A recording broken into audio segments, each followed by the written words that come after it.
Director extension education Chhattisgarh Kamdhenu Vishwavidyalaya के ये जो अपने जो एक्सटेंशन फॉर प्रोग्रेसिव फार्मर्स और एक एडवाइजरी ग्रुप बना है, उसके अंतर्गत आज हम एज ए पहले दिन के रूप में हमारे बीच प्रगतिशील पशुपालक कृषक श्री डी श्रीनिवासन जी, जो कि ग्राम अचानकपुर विकासखंड दुर्ग के रहने वाले हैं, ये अपनी सक्सेस स्टोरी बताएंगे।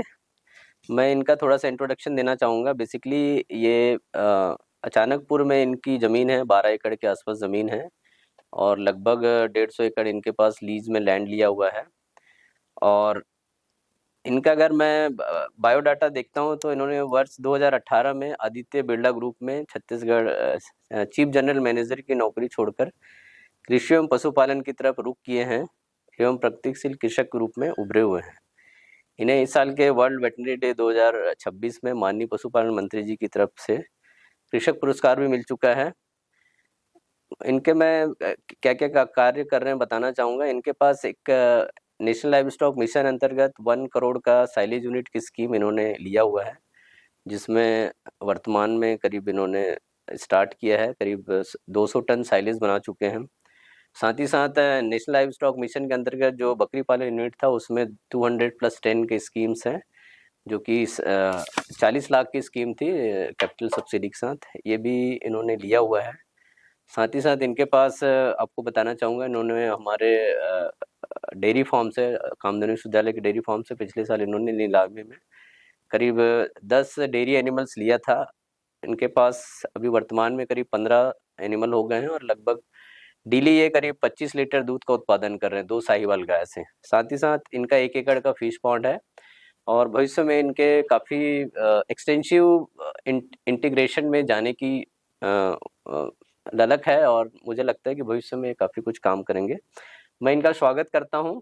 Thank you sir. मैं चाहूँगा कि ये थोड़ा सा अपना इंट्रोडक्शन दें और बातचीत चालू रहेगी हमारी। जी, मैं एक्चुअली बीई ग्रेजुएट हूँ चेन्नई चेन्नई मद्रास यूनिवर्सिटी में हमने बीई किया हूँ। उसके बाद एमबीए किया हूँ भारतीदासन यूनिवर्सिटी पे।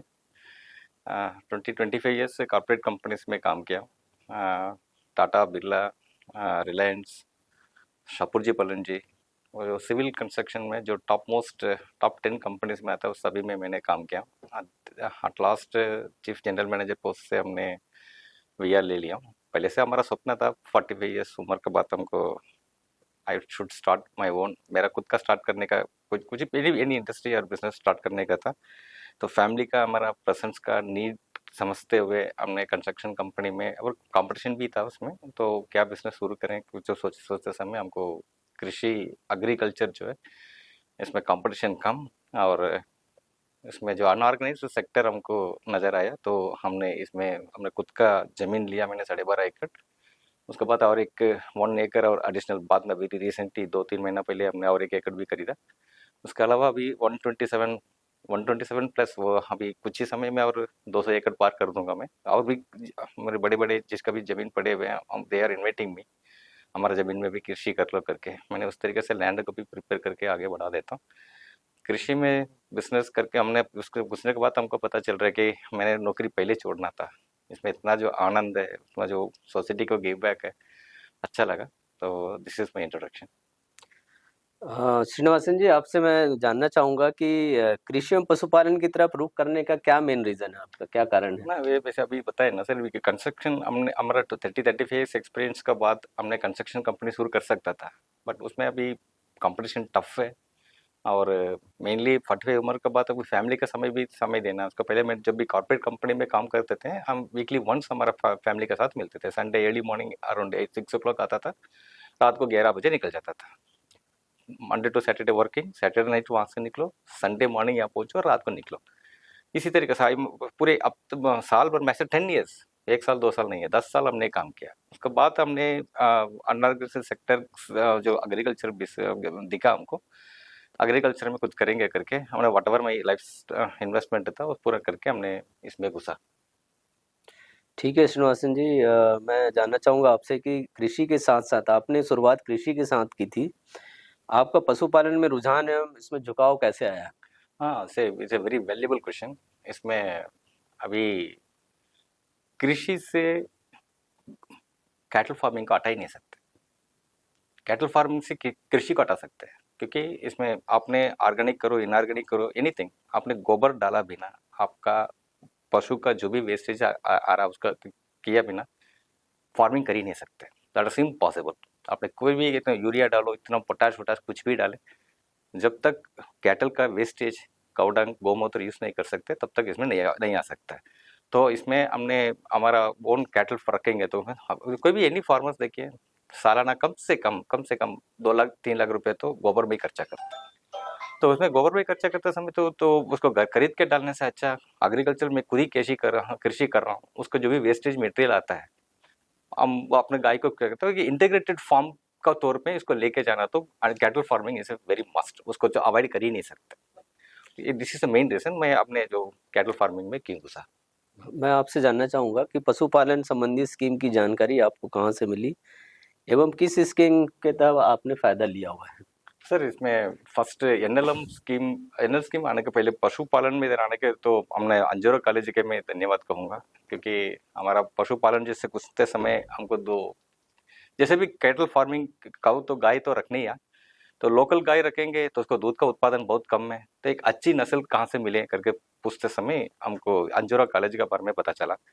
इधर आके पूछे, सब लोग ने हमको गाइड किए, तो वो देसी नस्ल में सबसे हाईएस्ट यील्ड मिल्क का होने वाला गाय साहिवाल ही है। तो वो इन्हें अंजोरा कॉलेज में रिसर्च सेंटर भी रखे हैं साहिवाल गाय का, इसलिए हमने जो है साहिवाल यहीं से इसी कॉलेज में ऑक्शन में लिया था। आई एम वेरी हैप्पी। इस तरीके से जो नस्ल उन्होंने आईफर से लिया था, 2 अच्छे गाय भी मिला हमको। इस कॉलेज का हमको गाइडेंस नहीं है तो हमने कैटल फार्म में इस तरीके से नस्ल रख के एक अच्छा एकदम गर्वदायक का एक प्रोफेशन में नहीं आ सकता था। That's I am very thankful to the college. ठीक है। मैं आपसे जानना चाहूँगा, एनएलएम स्कीम है, उसके तहत आपका एक साइलेज यूनिट में आप गए हैं, जो कि छत्तीसगढ़ में बहुत ही कम लोगों ने स्टार्ट किया है, और इसे व्यवसाय के रूप में कैसे देखते हैं?